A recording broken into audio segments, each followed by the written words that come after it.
지난주부터 감사의 삶에 대한 말씀을 전하고 있는데요. 감사의 삶은 하나님께서 모든 그리스도인들에게, 저와 여러분들에게 원하시는 삶입니다. 여러분들도 그렇게 생각하시죠? 데살로니가전서 5장 18절에 보면 범사에 감사하라.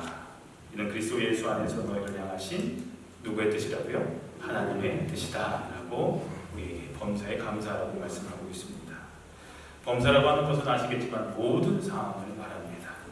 어떠한 상황에 처해 있든지 간에 하나님께 감사해라 라고 우리에게 명령하고 있습니다.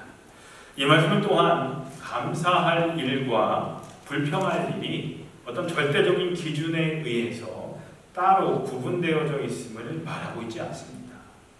불평할 그 상황이 있고 또 감사할 상황이 따로 있는 것이 아니다라는 것입니다.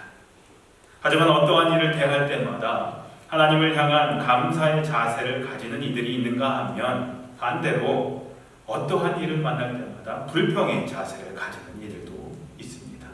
오늘 본문의 말씀은 이스라엘 백성들이 하나님께 불평을 하는 이야기입니다. 그렇다고 그들이 상황이 꼭 불평해야 할 나쁜 상황만은 아니었습니다. 도리어 감사할 수 있는 자리에서 그들은 불평을 하고 있는 내용이 바로 오늘 본문의 내용입니다. 이스라엘 백성들의 조상인 야곱과 그의 가족이 애굽 땅에 정착하게 된 것은 야곱의 아들이었던 요셉이 애굽의 총리가 되었을 때의 일입니다. 요셉이 애굽에 잘 아시다시피 커다란 공을 세웠기 때문에 요셉을 아는 왕들이 다스릴 때에는 야곱의 가족들에 대한 대우가 참 좋았습니다. 나라의 큰 공신이었으니까 그 가족들 역시 대우가 좋았죠. 함부로 대할 수가 없었을 겁니다. 하지만 세월이 흐르면서 요셉을 모르는 왕들이 나타나게 되고 결국 야곱의 자손들, 즉 이스라엘 백성들은 애굽에서 430년을 살면서 결국에는 애굽의 노예민족으로 전락하기에 이르게 됩니다. 노예 생활로 고통스러워하는 이스라엘 백성들을 보면서 하나님께서는 이스라엘 백성의 조상이었던 아브라함과 이삭과 야곱과의 약속을 지키고자 하셨습니다.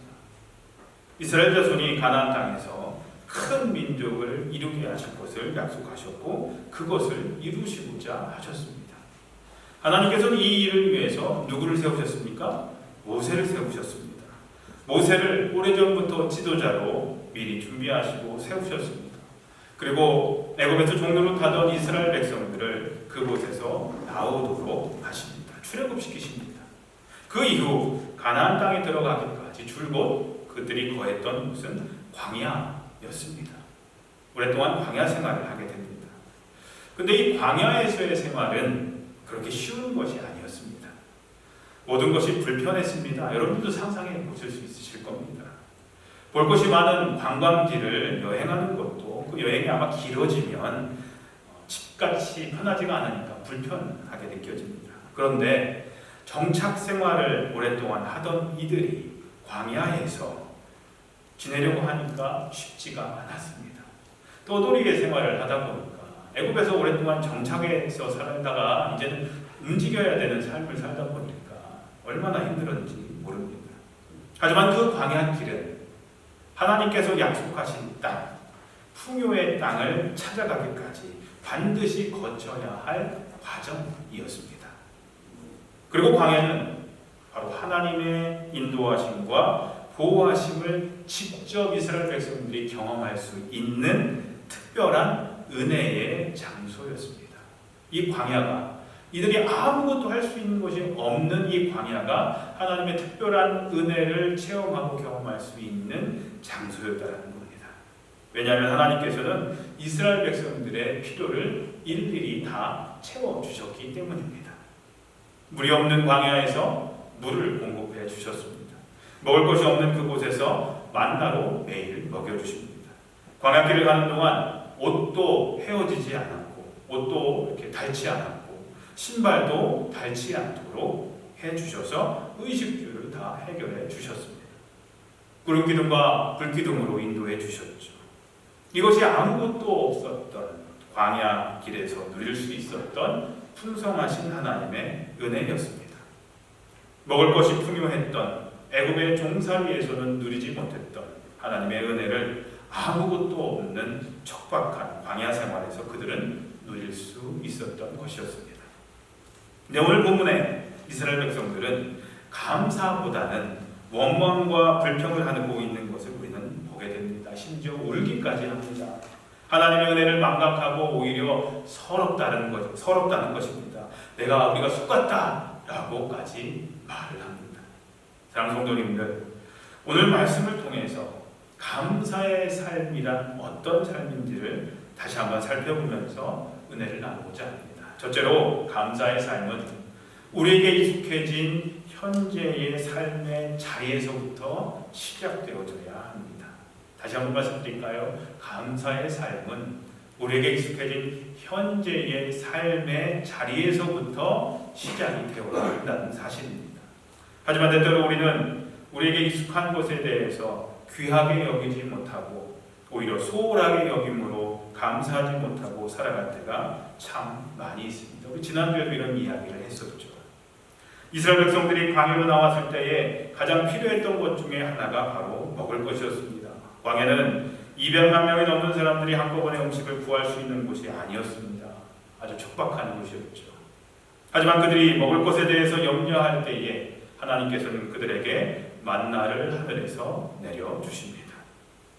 오늘 말씀을 보니까 이 만나는 어떻게 묘사를 하냐면 현재 실존하는 그런 것은 아니기 때문에 만나는 성경에는 이렇게 표현되어 있어요. 가시와 같고 모양은 진주와 같은 음식이었다라고 기록되어 있습니다. 가시라고 하면 좀 생소하시겠죠? 한번 그림 사진 좀 보실까요? 예, 이거 뭔 거 같으세요? 뭐 같으세요?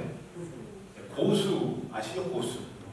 네, 우리말로는 고수, 영어로는 실란트로라고 하는 그 식물입니다. 월남국수에 넣어 먹는 그 고수 있지 않습니까? 좋아하시는 분들도 있지만 저 향이 특이한 건데 저게 아니라 저거의 씨앗. 예, 그 다음 거 한번 보실까요? 예, 이렇게 생겼는데 고수에 이제 가시와도 같다라고 되어 있습니다. 가시와도 같은데 이 고수의 씨앗과도 같다. 그러니까 만나가 이렇게 생겼다라고까지밖에는 우리가 알 길이 없습니다. 예. 이 마치 고수의 씨앗과 닮았다라고 기록되어 있습니다. 하나님께서는 밤에 이슬이 내릴 때에 이 만나도 같이 내려 주셨습니다. 사람들은 아침에 일어나서 땅에 내린 만나를 거두었고 다양하게 요리해서 먹었습니다. 요거처럼 생긴 어떻게 그 재질은 어떤지 모르겠지만 요것처럼 생긴 만나가 밤마다 이슬과 함께 내렸고 요거를 걷어다가 요리를 해 먹는 겁니다. 처음엔 그냥 먹었는데 좀 지난 뒤에는 맷돌에 갈아서 제가 이 성경에는 이렇게 해석되었지만 우리가 알고 있는 그 맷돌이나 절구가 있었을까요? 또 그 비슷한 것들이 있었겠죠. 그걸 이렇게 번역해 놓은 것 같은데 이 맷돌이나 절구에 갈아서 찧어서 먹기도 했다라고 기록되어 있습니다. 그러다가 이제 그것도 질리니까 가마에 삶아서 요리를 해서 먹기도 합니다. 이스라엘 백성들은 매일 아침마다 만나를 거두고 만나를 먹으면서 광야에서 살 수가 있었습니다. 그런데 이 생활에 대해서 익숙하게 될 즈음에 그들에게 불평이 생깁니다. 만나가 아닌 다른 것이 먹고 싶어졌습니다. 사방이 다 보이는 것이 내가 아침에 눈 떠서 밖에 나가면 보이는 모든 것이 다 만나인데 이것이 더 이상 그들에게 감사가 되지 못하고 도리어 불평의 대상이 됩니다. 그래서 만나에 대해서 불평을 쏟아내기 시작합니다. 이 만나를 먹은 이후로 기력이 쇠하여졌다는, 옛날 성경에는 정력이 쇠하여졌다라고 기록되어 있는데 힘이 없어서 광야 생활을 제대로 할 수 없게 됐다라고 불평을 합니다. 오늘 본문 4절을 보니까 이러한 불평이 탐욕을 품은 사람들로부터 시작되었다라고 기록되어 있습니다. 탐욕은 현재 자신에게 필요한 것 이상으로 욕심을 내는 것을 탐욕이라고 얘기를 합니다. 현재 자신에게 필요한 것 이상으로 욕심을 내는 것, 그것이 탐욕인데요.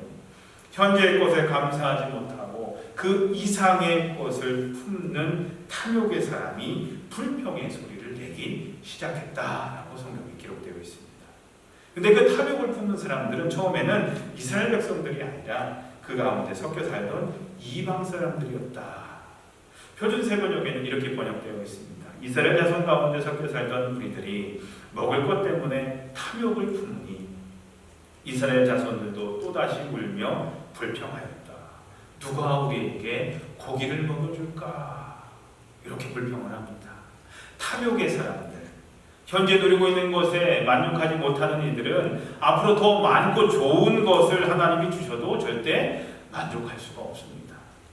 곧 익숙해지면 주신 그것을 만족하지 못하고 또 다른 탐욕이 생기고 그로 인해서 불평이 생기게 마련입니다. 그들에게 더 이상 구름과 불기둥으로 인도하시는 하나님의 임재와 인도도 놀라운 것이 되지 못했고 그들이 따르고 순종했던 모세도 더 이상 위대한 사람으로 보이지 않았으며 오히려 자신의 삶에 대해서 회의를 느끼게 됩니다. 매일매일 같은 생활을 하다 보면 우리들도 이런 불평을 하게 됩니다. 이것은 이스라엘 백성들의 문제만이 아닙니다. 오늘 우리도 마찬가지입니다. 아침에 일어나서 일터에 가서 하루 종일 월요일부터 토요일까지 일을 하고 요즘엔 재택근무를 하니까 아침에 눈 뜨면 책상에 앉아서 컴퓨터를 켜든지 또 아이패드를 켜고 똑같은 일들의 반복이 되고 끊임없이 반복되는 일들의 연속이고 달 한 줄 쳇바퀴 돌듯이 똑같은 일들을 반복하며 일주일 지나고 또 다른 일주일을 보내기도 합니다. 그러면서 일상적인 삶에 실직이 나고 불평을 하기 시작하는 것이 우리입니다. 특별히 코로나19 감염증 이후에 집안에 머무는 시간이 많아지면서 더 그렇게 느껴지실 수도 있습니다. 똑같은 삶의 반복 아니십니까? 비슷하실 거예요. 전에 같으면 비행기를 타고 멀리 다른 데도 갈 수 있고 차를 타고 장거리 여행도 갈 수 있고 메릴랜드를 벗어나서 다른 곳으로 갈 수도 있었지만 이제는 그렇게 하기도 힘들어진 상황입니다. 똑같이 집안에 머물러서 가족들 계속 바라보면서 하루 세끼 음식해가면서 밥해가면서 그렇게 살아가는 것 불평을 느낄 수도 있습니다. 그런데 신앙생활도 마찬가지입니다. 매일매일 하나님의 은혜 가운데 우리는 산다고 하지만 매 주일마다 드리는 이 예배도 이제는 습관이 되어서 별로 감동이 없습니다. 안 그러세요? 인터넷 중계를 통해서 지금 보고 계신 성도님들 어떠십니까, 여러분들? 은혜가, 큰 은혜가 이제는 별로 없이 그냥 그래요. 뜨겁지가 않아요. 예배를 하는데 하나님을 예배하는데 별로 어떤 감흥이 없어요. 기쁘거나 감사하거나 그런 게 없이 그냥 뜨뜻미지근도 아닌 냉랭해요. 이제 습관이 돼서 별로 감동도 안 돼요. 찬송을 부르는데 입술만 움직이지 감동도 없는 것 같아요. 가사를 생각하지도 않고 그냥 입술만, 눈만 가사를 읽을 뿐이지 가사가 마음에 감동도 안 되고 이 가사를 하나님께 올려드리지도 못해요. 뜨거운 눈물의 기도를 내가 언제 드렸는지 기억도 이제는 안 나요. 언제 내가 열심히 뜨겁게 기도했었지 이제는 기억조차 안 나요. 내 기도에 응답이 없다고, 내 뜻대로 되지 않는다고 그저 하나님께 짜증을 내기도 하고 이게 뭐냐고, 내 비즈니스는 지금 이게 뭐냐고, 내 사정은 지금 뭐냐고 하면서 그저 하나님께 원망만 하는 경우 있지 않으십니까? 이것이 우리의 삶이고 광야에서의 이스라엘 백성들의 모습이었습니다. 이스라엘 백성들만 이렇게 살았던 것이 아니에요. 오늘날 우리도 마찬가지라는 거예요. 똑같은 삶의 반복 가운데 감사를 잃어버렸습니다. 신앙생활도 똑같이 그냥 반복되다 보니까 어떤 열정이 없어요. 식었어요. 차가워요. 장성도님들, 우리의 감사의 삶은 언제부터 시작이 돼야 될까요? 여러분들의 감사의 삶은 언제부터 시작될 것입니까? 좀 더 사업이 안정되면요, 걱정 없이 그냥 알아서 그냥 비즈니스가 돌아가게 돼서 안정이 되면 그때 감사하실 겁니까? 지금 내고 있는 집 페이먼트 모기지가 다 끝나면 그때 감사하실 겁니까?